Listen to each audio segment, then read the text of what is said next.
nó hỏi gì nó cho mong ạ mà sao mới ra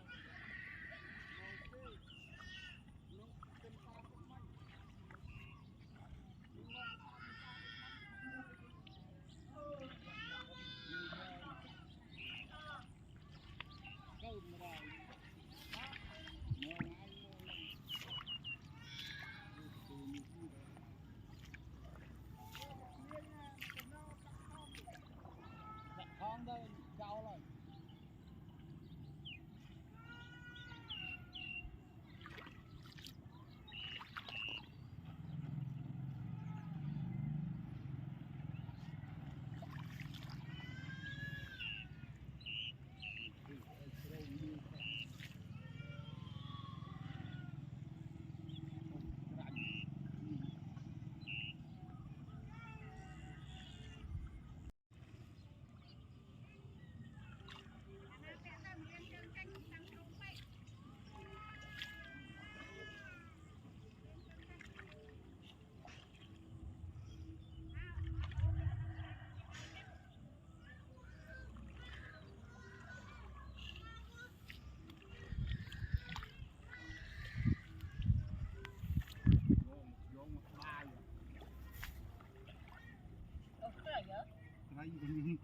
thấy giòn hay cùi chứ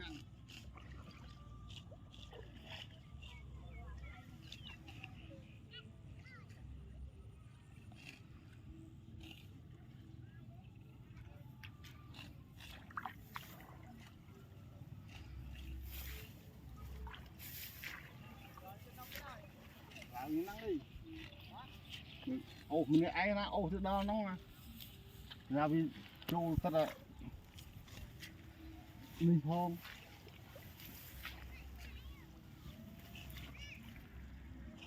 ê bà giờ tới ô tới nông lơi bà giờ mơ tôi cái nông rồi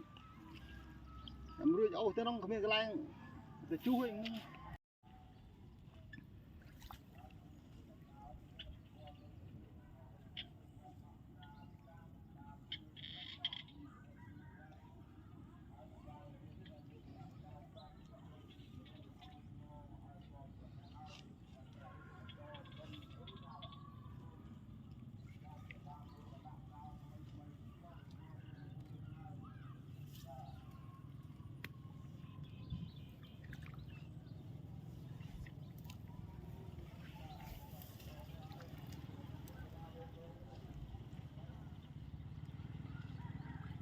phải kiểu cô chỉ rằng phi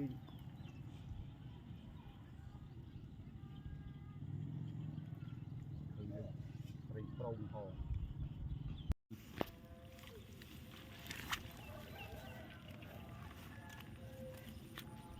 cảnh thọt nó đó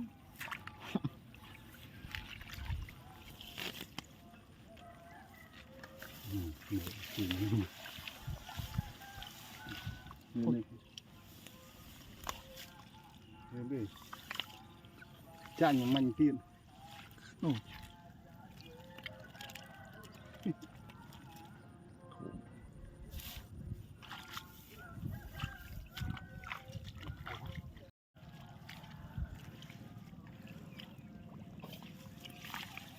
miền này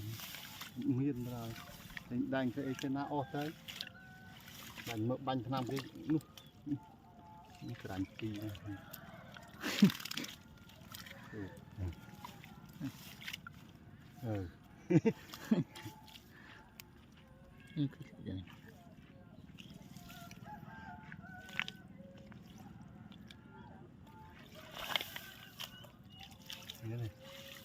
đơm thôi bán đi thấy đó ô này tháo tới là mấy kia ngoài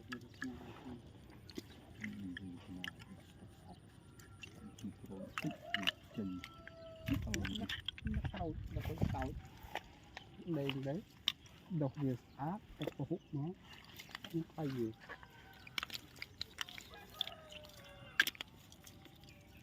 tàu cắt châm chua cắt to nó không cắt to nó mưa mình sọp tiên នៅដាច់ពីរដុំទៀតអីមើលផ្នែកកាន់ដៃហើយមើលមិនថប់ទៀត cái mùi này តែមួយអញយកទៅដាក់លាយពុះឲ្យនោះដែរ nào đi ដាក់ធំធំមកណាមើលទេ ដាក់đây rồi តែមកពេលនេះតាមទីមួយថ្ងៃបាន5 4 5ទៀតទី cái nhờ cái liên tập cái con bắt nó chơi mình tú ចាំក្នុងនោះមកជិះទូទៅទៀតហើយ thôi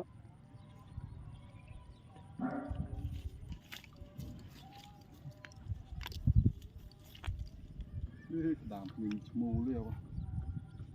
ញី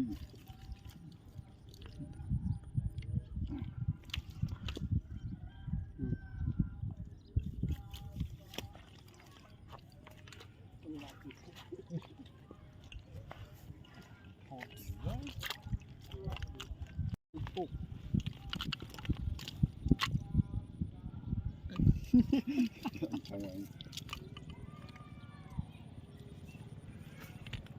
Khúc lắm. Rồi, đàm qua à đi tao chuột lan mong nhưng na không biết chuột cái nào chuột có bằng ngày à chạy đặt đu này là tì lắm cái chuột lan như thế nào gì à phê ra gì trong thôn nam anh chị bay này cứ thế anh đã đây cái nhầm ra gặp gì thầy được lom phê lên nghĩ này anh ở cái ông mong này ô anh kêu ô hả cái nhà thôn mấy cái nào vậy đằng ý chả mùi mùi đang phi đang trâu đang đang lại giờ nô mấy canh mấy nô